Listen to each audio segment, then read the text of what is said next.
गर्भवती पति। सिद्धांत औरतों को सिर्फ घर के काम और बच्चे पैदा करने की मशीन मात्र ही समझता था।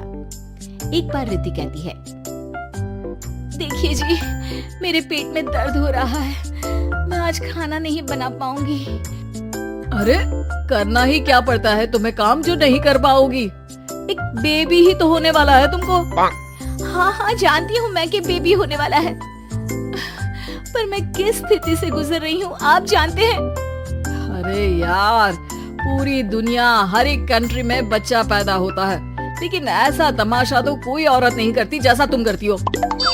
रिद्धि करती भी तो क्या, पति को कैसे समझाए कि हर औरत की जिंदगी में ये दौर उसके पति से ज्यादा प्यार, ज्यादा अपनेपन की मांग करता है।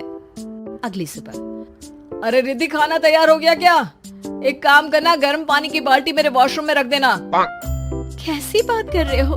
डॉक्टर ने मुझे मना किया है ना भारी चीजें उठाने के लिए। अरे ये सारी बातें डॉक्टर ऐसे ही पैसा कमाने के लिए करते हैं। मेरी माँ तो पूरे खेत की जुताई करती थी जब मैं होने वाला था। अब देखो कितना मजबूत पैदा हुआ हूँ मैं। रिद्धि को अब इन बातों की आदत हो जाती है और वो पति के कहने पर बाल्टी उठा तो लेती है, लेकिन दोपहर तक, माँ मेरे पेट में दर्द हो रहा है। बेटा, कोई भारी चीज तो नहीं उठाई थी ना? हाँ माँ, मैंने गर्म पानी की बाल्टी उठाई थी। माँ को रिद्धि की इस बात पर गुस्सा आ जाता है और वो उसको बहुत सुनाती है। अरे बेटा, इतनी अकल तो जानवर को भी होती है कि गर्भावस्था के बीच क्या करना चाहिए और क्या नहीं। लेकिन रिद्धि कहती भी तो क्या। शाम को जब सिद्धांत घर आता है तो वो उसे लेकर डॉक्टर के पास जाता है। आज की रात आप लोगों को यहीं अस्पताल में रुकना पड़ेगा। सुबह तक ही अब हम लोग कंडीशन ठीक कर पाएंगे। बस फिर क्या था, रात के अस्पताल में सिद्धांत सो तो जाता है, लेकिन पूरी तरह नहीं, सपने में। अरे डॉक्टर साहब, आपने मुझे अस्पताल में क्यों रोका आज? तुम प्रेग्नेंट हो और तुम्हें बच्चा होने वाला है, लेकिन आज तुम्हारे पेट में दर्द है ना, इसलिए। सिद्धांत को सोते सोते ही फील होता है कि उसके अंदर कोई अंश है जो जी रहा है। अरे ये पेट में गुदगुदी क्यों लग रही है? तभी वहाँ रिद्धि आ जाती है। अरे यार, क्या सारा दिन ही करते रहते हो? ऑफिस जाओ, काम करो। अरे यार, मैं बस में सफर नहीं कर सकता। झटके लगते हैं तो डर लगता है कि कहीं बच्चा। क्या बच्चा? अरे जब मैं मेरी माँ के पेट में थी ना, तब वो ऊंची ऊंची पहाड़ी में पानी भर कर ले जाती थी।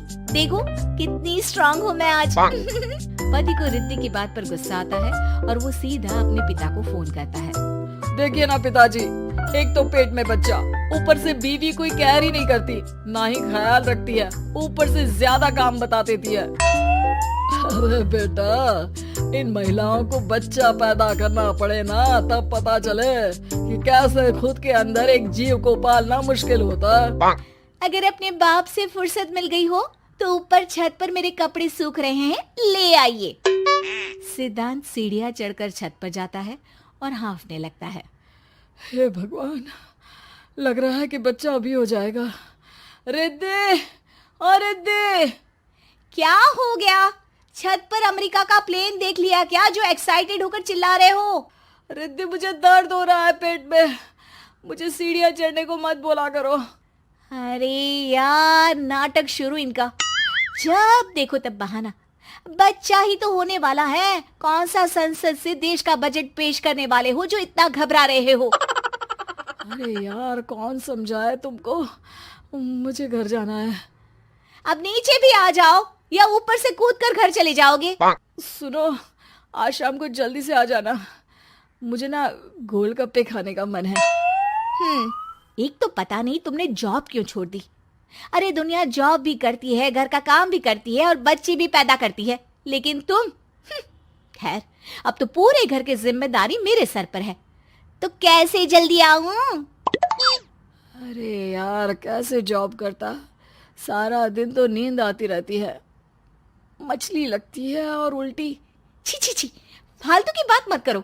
अरे खुद को पेट में 10 किलो का पत्थर बांध कर काम करना पड़े ना, तब पता चलेगा। अरे यार, तुम तो ज्यादा ही इमोशनल हो जाते हो। दुनिया भर में सबके बच्चे पैदा होते हैं, लेकिन नखरे तो तुम ऐसे कर रहे हो जैसे दुनिया के एकमात्र इंसान हो जो बच्चा पैदा कर रहा है। सिद्धांत को वो सारे पेन, वो सारी परेशानियां होती है जो एक गर्भवती महिला महसूस करती है। एक दिन पड़ोस का आदमी, अरे भगवान का शुक्र मनाओ कि बच्चा नॉर्मल हो गया। साइंस के अनुसार एक बच्चे को पैदा करने का दर्द उतना ही होता है जितना हड्डी के टूटने का। हे भगवान, मैं ये दर्द कैसे सहूंगा? मुझे तो छोटी सी चोट से भी डर लगता है। तभी वहां रिद्धि आ जाती है। अरे कैसी बात कर रहे हो? तभी तो कह रही हूँ, खूब शारीरिक काम करो, तभी तो जाकर बच्चा पैदा करने में आसानी होगी। और इसीलिए तो कहती रहती हूँ कि मेरे नहाने के पानी की बाल्टी को वॉशरूम में रख दिया करो। सिद्धांत बेचारा करता भी तो क्या, जब बीवी समझने को राजी ही नहीं। सिद्धांत पानी की बाल्टी उठाकर जैसे ही वॉशरूम में रखता है, उसके पेट में दर्द होने लगता है। हे भगवान, मर गया रे, मेरे पेट में दर्द हो रहा है। भगवान, मेरा बच्चा तो ठीक है ना? सिद्धांत रोने लगता है कि तभी वहां नर्स आ जाती है। ए, रो क्यों रहे हो? तुम्हारा बच्चा ठीक है। भला कोई आदमी प्रेगनेंसी में अपनी बीवी से बाल्टी उठवाता है क्या? सिद्धांत की नींद खुलती है तो पता चलता है कि वो तो सपना ही था। वो भागकर रिद्धि के कमरे में जाता है। रिद्धि, रिद्धि, मुझे माफ कर दे। पति होने के नाते मेरा कर्तव्य था कि मैं तुम्हारा और अपने बच्चे का ख्याल रखूं। घर चलो, अब मैं आज से तुम्हारा पूरा ध्यान रखूंगा। मैं समझ चुका हूं कि बच्चा पैदा करना बच्चों का खेल नहीं।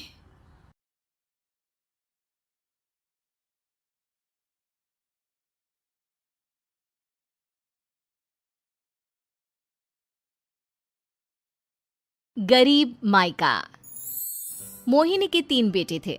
पति खूब अच्छा कमाता और बड़े घर के ऐश सब था मोहिनी के जीवन में।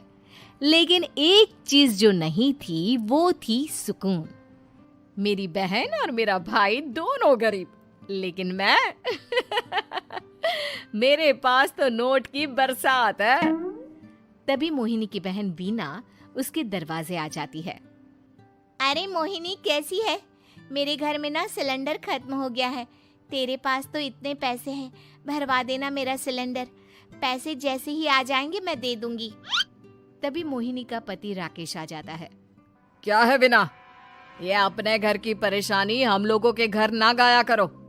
तुम्हारी बहन को तुम लोगों पर तरस आ जाता है और वो पैसे देने लग जाती है। मुझे ये बिल्कुल पसंद नहीं है। ओ जीजा जी, नहीं, मैं तो वो बस अच्छा, मैं चलती हूँ। बीना वहां से चली जाती है। उसके जाने के बाद, अच्छा किया जो आपने सुना दिया। अरे न जाने क्या सोचकर मेरे घर आ जाती है कि जैसे यहाँ तो भंडारा भरा है। अरे कितना तो दे दिया। अच्छा जी, जरा 1000 तो देना। वो बिन्नी दीदी है ना, उनके घर जा रही हूँ। उनका पोता हुआ है तो मुंह दिखाई दे दूंगी। हाँ, उन लोगों के आगे तो शो ऑफ किया करो। वो खुद को बड़ा अमीर शो करते हैं ना, दिखा दे कि तू भी किसी से कम नहीं है। हाँ जी, इसी के लिए तो जा रही हूँ। मोहिनी तैयार होकर अपनी बुआ की बेटी के घर जाती है, जहाँ उसके पोते का कार्यक्रम चल रहा होता है। वहाँ वीना भी आई होती है। अरे वीना, क्या जरूरत थी यहाँ आने की? तेरे घर पर गैस नहीं है तो वो भरा लेती। क्या करूँ मोहिनी, बुआ को बुरा लग जाता नहीं जाती तो। वैसे मेरे पास एक जोड़ा बच्चे का कपड़ा रखा था, वही अपनी चांदी के पायल के साथ देने जा रही हूँ। घर पर गैस थी नहीं, सोचा परिवार यहीं खाना खा लेगा, बाकी सुबह का सुबह देखा जाएगा। मोहिनी को बहन पर दया आ जाती है। वो पर्स से 1000 रुपए निकाल कर दे देती है। ले बिना, लेकिन पैसे वापस कर देना, तेरे जीजाजी हिसाब लेते हैं। मोहिनी भी क्या करती, गरीबी में बहन का सहारा ही उसके जीवन जीने का आधार था। फिर एक रोज, सुनिए, भाई के घर बेटी हुई है, मुझे माँ के पास जाना होगा। अरे उस घर में ना कूलर है ना एसी, कैसे रहोगी तुम? हाँ, वही सोच रही हूँ कि अकेली जाऊं, बच्चों को साथ ना ले जाऊं।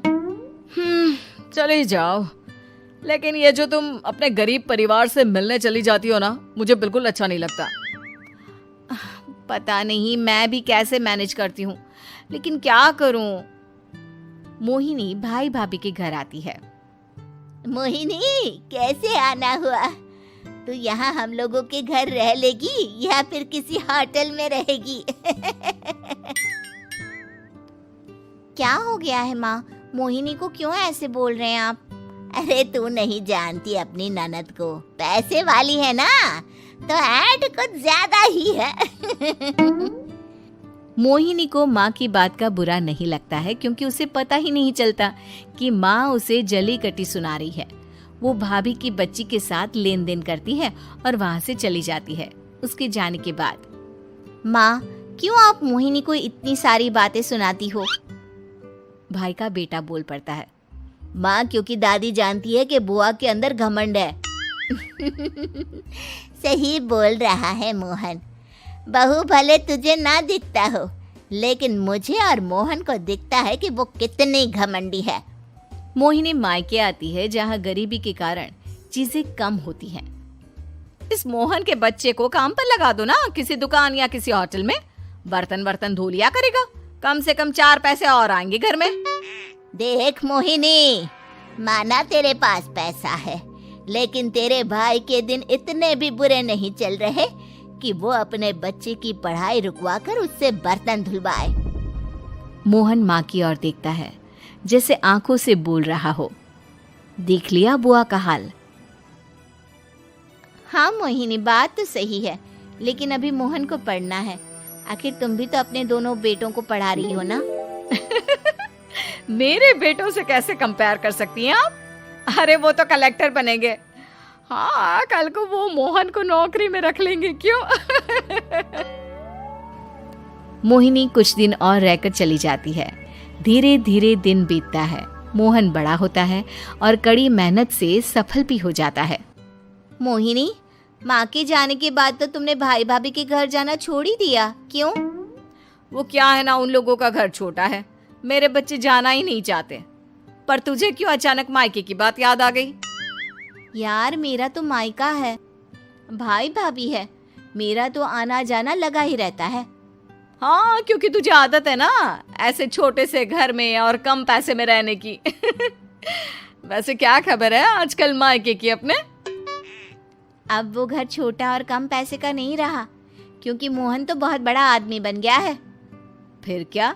मोहिनी भाभी को फोन करती है। मोहन किसी बड़ी कंपनी का मैनेजर हो गया है क्या भाभी? क्या ये सच है? हाँ मोहिनी दीदी, अब तो हम लोगों के गरीबी के दिन कट गए। आपके भाई ने कोई अच्छे कर्म किए होंगे, जो हम लोगों का बेटा इतना अच्छा कमा रहा है। देख लो भाभी, पहले भी आपने कई गलतियां की थी, आप थोड़ा संभल कर चलना। भाभी को मोहिनी की बात समझ में नहीं आती कि वो क्या कहना चाहती है। फिर एक दिन वीना मोहिनी से कहती है, मोहिनी, हमारा भतीजा मोहन अच्छा कमा रहा है, क्यों ना मैं अपने बेटे की नौकरी के लिए उससे बात करूं? अरे बुआ का बेटा है, ये सोचकर मदद तो करेगा ना। हाँ हाँ, क्यों नहीं करेगा, उसके बुरे दिन में तो हम भी खड़े थे। मोहन को वीना फोन करती है और अपने बेटे की मदद करने की बात करती है। हाँ हाँ बुआ, क्यों नहीं, आप सिद्धार्थ को भेज दें, मैं अपनी ही कंपनी में उसकी नौकरी करवा देता हूँ। दिन बीतते हैं। अब वीना के हालात भी अच्छे हो जाते हैं। क्या बात है वीना, तूने भी कार ले ली, वो भी इतनी अच्छी? हाँ मोहिनी, अपने भतीजे के कारण तो हम लोगों के दिन अच्छे हो गए। उसने सिद्धार्थ की नौकरी लगवा दी है, वो भी शानदार। ठीक है, लेकिन पैसे ख्याल से खर्च करना। वो क्या है ना, पैसे आने आसान है लेकिन संभालने मुश्किल। मोहिनी घर पर अपने पति से बात करती है। देखो ना, सबके पास पैसे हैं। एक वक्त था जब मैं ही अमीर हुआ करती थी। लगता है कि ज्यादा दिन नहीं रह पाओगी। मेरी नौकरी को कुछ साल ही बचे हैं और तुम्हारे दोनों लड़के निकम्मे हैं। उन लोगों को बोलो ना कि नौकरी करे। तभी वहाँ मोहिनी के बेटे भी आ जाते हैं। अरे हमें क्या मोहन समझा है, जो दिन रात गधे की तरह काम करते रहे? खैर, दिन फिरते हैं और मोहिनी के पति की नौकरी भी खत्म हो जाती है। मोहिनी क्या करे, थोड़े से पैसे में गुजारा नहीं हो रहा है। तो क्या करे, मेरी समझ में कुछ नहीं आ रहा। मोहन को बोलो ना कि वो इन दोनों के लिए नौकरी देखे, जैसे सिद्धार्थ के लिए नौकरी देखी है। मोहिनी क्या कहती, उसे अपने वो दिन याद आ जाते हैं जब उसने भाभी से मोहन को नौकर बनने की सलाह दी थी। क्या हो गया, क्या सोच रही हो मोहिनी? यही कि वक्त कभी भी किसी का भी पलट सकता है। ऊपर वाले से डर कर रहना चाहिए।